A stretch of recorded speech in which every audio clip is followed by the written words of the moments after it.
Hi friends, എല്ലാവർക്കും advocate അഞ്ജലിയുടെ ഏറ്റവും പുതിയ എപ്പിസോഡിൻ്റെ റിവ്യൂയിലേക്ക് സ്വാഗതം കേട്ടോ. ഇന്ന് നമ്മൾ തുടക്കത്തിൽ തന്നെ കാണുന്നത് രാഘവനും ശിവരാമനും തമ്മിലുള്ള ഒരു ഏറ്റുമുട്ടലാണ് കേട്ടോ.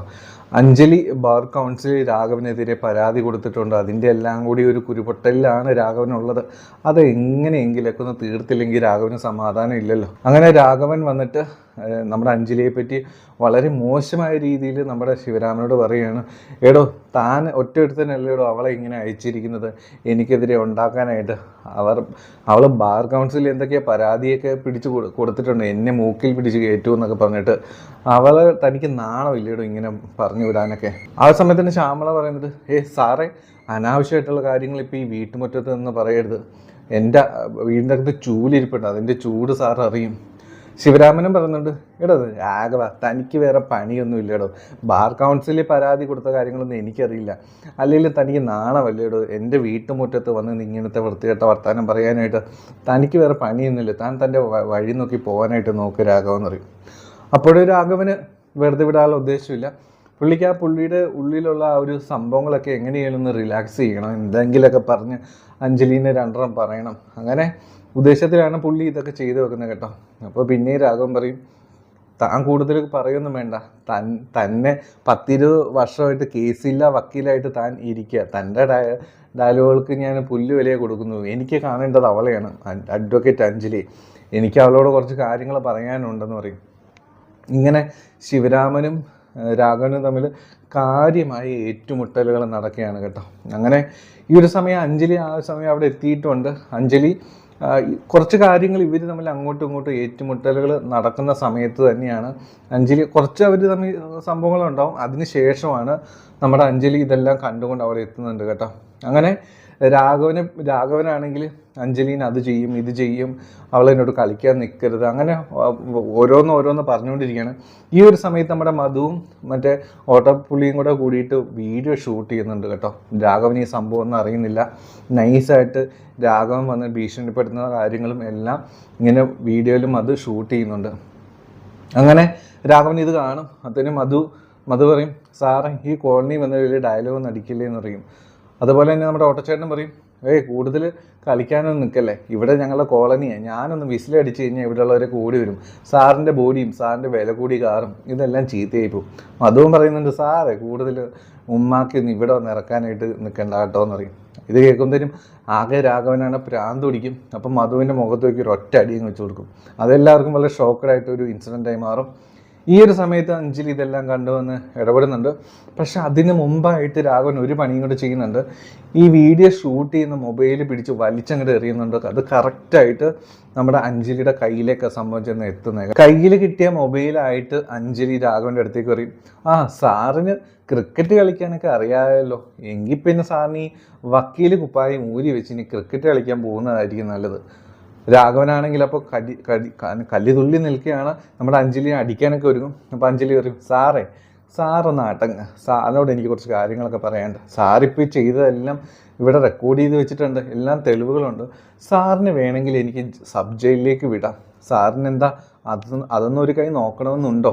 അങ്ങനെ അഞ്ജലി കുറേയേറെ കാര്യങ്ങൾ പറയുമ്പോഴത്തേന് ആകെ രാഘവനാണെങ്കിൽ അതുവരെ ഉണ്ടായിരുന്ന ആവേശമൊക്കെ ഇങ്ങോട്ട് കെട്ടടങ്ങി പോകും കേട്ടോ. പക്ഷേ ഈ ഒരു സമയത്ത് വളരെ ഇമ്പോർട്ടൻ്റ് ആയിട്ടൊരു സംഭവം നടക്കുന്നുണ്ട്. അത് വേറൊന്നുമല്ല, നമ്മുടെ അഞ്ജലിയുടെ ഫോണിലേക്ക് ഒരു കോള് വരികയാണ്. അതിൽ നിന്നും വളരെ വ്യക്തമാണ് അത് നമ്മുടെ പത്മയാണ് എന്ന്. പത്മേനെ ബ്ലർ ചെയ്ത് നമുക്ക് കാണാനായിട്ട് പറ്റുന്നുണ്ട് അങ്ങേ സൈഡിൽ. ഇത് കേൾക്കുമ്പോഴത്തേനും ഇത് പത്മയാണ് എന്നറിയുമ്പോഴത്തേനും നമ്മുടെ അഞ്ജലിയുടെ ആ ഒരു സന്തോഷം നമുക്ക് കാണേണ്ടത് തന്നെയാണ് കേട്ടോ. അങ്ങനെ അഞ്ജലി അത് പത്മയാണ്, പത്മ എവിടെയോ ഉണ്ട് എന്നൊരു തിരിച്ചറിവ് നമ്മുടെ അഞ്ജലിക്കുട്ടി കിട്ടും. അഞ്ജലി വളരെ ഹാപ്പിയും, അതെയോ ഞാൻ ഇപ്പം തന്നെ വരാമെന്ന് പറയും. അങ്ങനെ ഈ രാഘവനൊക്കെ ഒരു ഇതുമില്ലാന്ന് പറഞ്ഞിട്ട് രാഘവനെയൊക്കെ ഉപേക്ഷിച്ചിട്ട് രാഘവൻ്റെ കേസൊക്കെ ഈ ചീള കേസ് ആ രീതിയിലൊക്കെ വിചാരിച്ച് നമ്മുടെ അഞ്ജലി വേഗം ഓടിപ്പോവും.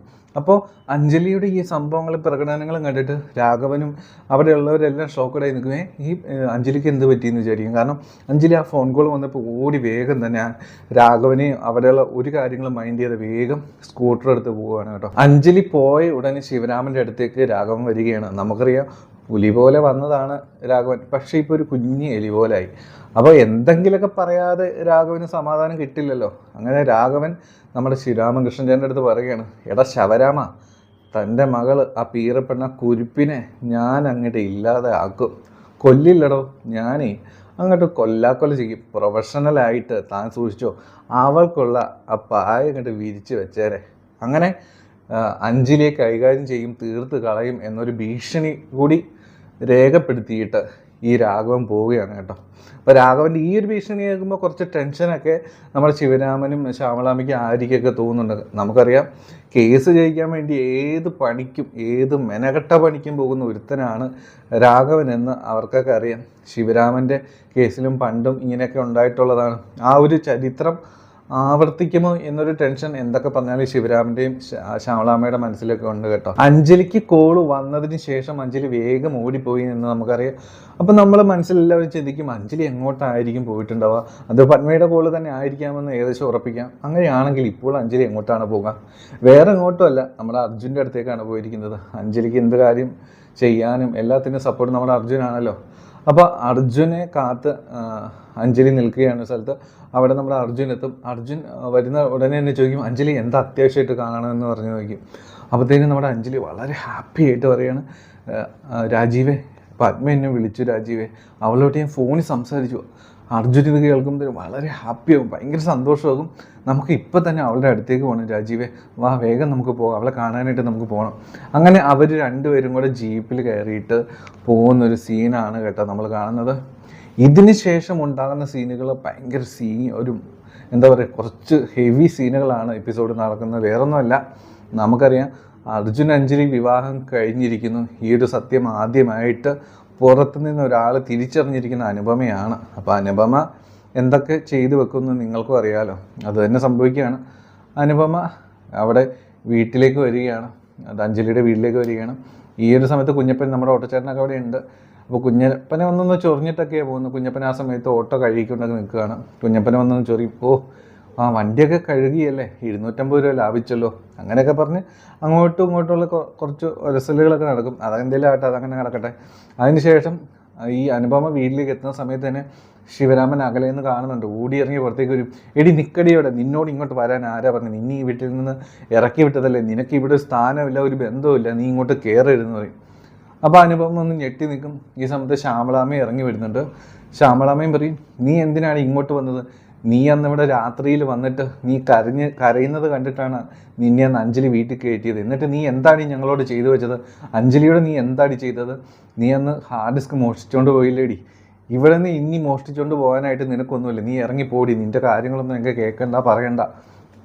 ഇങ്ങനെ അവർ വളരെ ഭയങ്കര എക്സ്പോസ് ആയിട്ട് അങ്ങോട്ട് സംസാരിക്കുമ്പോഴത്തേനും അനുപമ കുറച്ച് നേരം സൈലൻ്റ് ആകും. അതിനുശേഷം അനുപമ കാര്യങ്ങൾ പറയുകയാണ്.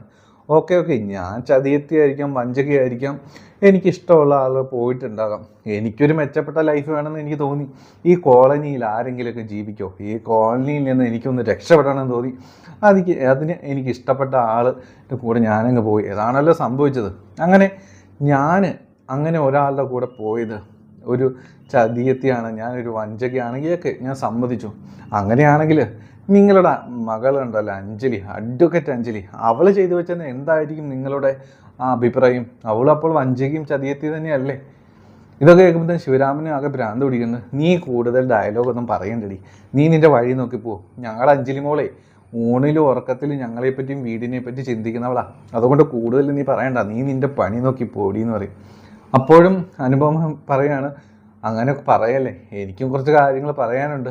ഞാൻ പറയുന്ന കാര്യത്തിൽ നിങ്ങൾ കൃത്യമായി ഉത്തരം തരണം, എന്നിട്ട് നമുക്ക് നോക്കാം. ഞാൻ ഈ ഇഷ്ടപ്പെട്ട ആളുടെ കൂടെ പോയി നിങ്ങളുടെ സമ്മതമില്ലാതെ കല്യാണം കഴിച്ചു അതാണല്ലോ ഞാൻ ചെയ്ത ഏറ്റവും വലിയ അപരാധം. അങ്ങനെയാണെന്നുണ്ടെങ്കിൽ ഇതേ കാര്യം തന്നെ എൻ്റെ അനിയത്തി അഞ്ജലിയും ചെയ്തിട്ടുണ്ടെങ്കിൽ അവളും അങ്ങനെ തന്നെയാണ്. അപ്പോൾ ഇത് കേൾക്കുമ്പോഴത്തേനും വീണ്ടും ശിവരാമനും ശ്യാമളാമ്മയ്ക്ക് ഭ്രാന്ത് പിടിക്കും. നീ എന്തൊക്കെയാടി കിടന്ന് പൊലമ്പുന്നത്, എന്തെന്ന് വെച്ചാൽ പറഞ്ഞ് തൊലയ്ക്കെന്ന് പറയും. അപ്പോൾ അനുപമ പറയും, എൻ്റെ അനിയത്തി അഡ്വക്കേറ്റ് അഞ്ജലി നിങ്ങളെ ചതിച്ച് നിങ്ങളെ വഞ്ചിച്ച് അവൾ ഒരുത്തൻ്റെ മുമ്പിൽ താലി കെട്ടാനായിട്ട് കഴുത്ത് നീട്ടി കൊടുത്തു. എന്നിട്ട് അവൾ നടക്കുകയാണ്. അവളുടെ കഴുത്തിൽ കിടക്കുന്ന താലി ആരുടേതെന്ന് നിങ്ങൾ ചോദിച്ചു നോക്ക്. എന്നിട്ട് എൻ്റെ മേത്തേക്ക് കയറ്. അവളും ഞാൻ വഞ്ചകയാണ്, അവളും വഞ്ചക തന്നെ. അഞ്ജലിയോട് ചോദിക്കുക താലി ആരുടേതാണ് എന്ന്. ഈ ഒരു സംഭവം അനുപമ പറയുമ്പോൾ ആകെ എല്ലാവരും ഷോക്കഡായി പോകും. ഇതെന്താണ് ഈ പറയുന്നത്? ആര്യ പറയും, അനുപമേ അനുപമയ്ക്ക് അഞ്ജലിയുടെ ദേഷ്യം ഉണ്ടെന്ന് കരുതി ഓരോന്നും വിളിച്ചു പറയരുത്. നീ എന്തൊക്കെയാണ് ഈ കിടന്ന് വിളിച്ചു പറയുന്നത്? അനുപമ പറയും, ഞാനൊന്നും വിളിച്ചു പറഞ്ഞിട്ടൊന്നുമില്ല. നിങ്ങൾ നിങ്ങളുടെ അഞ്ജലിയോട് ചോദിക്കുക ആ താലി ആര് കെട്ടിയതാണെന്ന്. എന്നിട്ട് ഞാൻ അതിന് മറുപടി പറയാം. എന്നിട്ട് അവളെ അഭിനന്ദിക്കാൻ ഞാൻ വരുന്നുണ്ട്. അവളും ഒരു വഞ്ചകി തന്നെയാണ്. ഞാൻ ചെയ്ത് തെറ്റാണെങ്കിൽ അവളും ഒരു വഞ്ചകി തന്നെയാണ്. ഇങ്ങനെ അനുപമ കാര്യങ്ങളെല്ലാം പറയുന്നതോട് കൂടിയിട്ട് എല്ലാവരും ഷോക്കഡായി നിൽക്കുന്ന ഒരു സീനോട് കൂടിയിട്ടാണ് കേട്ടോ ഇന്നത്തെ എപ്പിസോഡ് തീരുന്നത്. വളരെ സന്തോഷമുള്ളൊരു കാര്യം ഒരു സൈഡിൽ സംഭവിക്കുന്നു. നമ്മുടെ പത്മയെ കണ്ടെത്തിയിരിക്കുന്നു. നമ്മുടെ പത്മയെ കാണാനായിട്ട് നമ്മുടെ അഞ്ജലിയും അർജുനും പോകുന്നു. ഇങ്ങനൊരു കാര്യം ഒരു സൈഡിൽ നടക്കുമ്പോൾ വലിയൊരു ആപത്ത് നമ്മുടെ അഞ്ജലിയെ തേടി വന്നുകൊണ്ടിരിക്കുകയാണ് എന്നുള്ളത് കുറച്ച് വിഷമം ഉണ്ടാക്കുന്നുണ്ട് കേട്ടോ. എന്താണെങ്കിലും ഇന്നത്തെ എപ്പിസോഡ് നിങ്ങളെല്ലാവരും കാണുക, സപ്പോർട്ട് ചെയ്യുക. നമ്മുടെ ചാനൽ ആദ്യമായിട്ട് കാണുന്നവരൊന്ന് സബ്സ്ക്രൈബ് ചെയ്ത് സപ്പോർട്ട് ചെയ്യണം കേട്ടോ. അപ്പോൾ എല്ലാവർക്കും നല്ലൊരു ശുഭദിനം. Take care. Bye bye.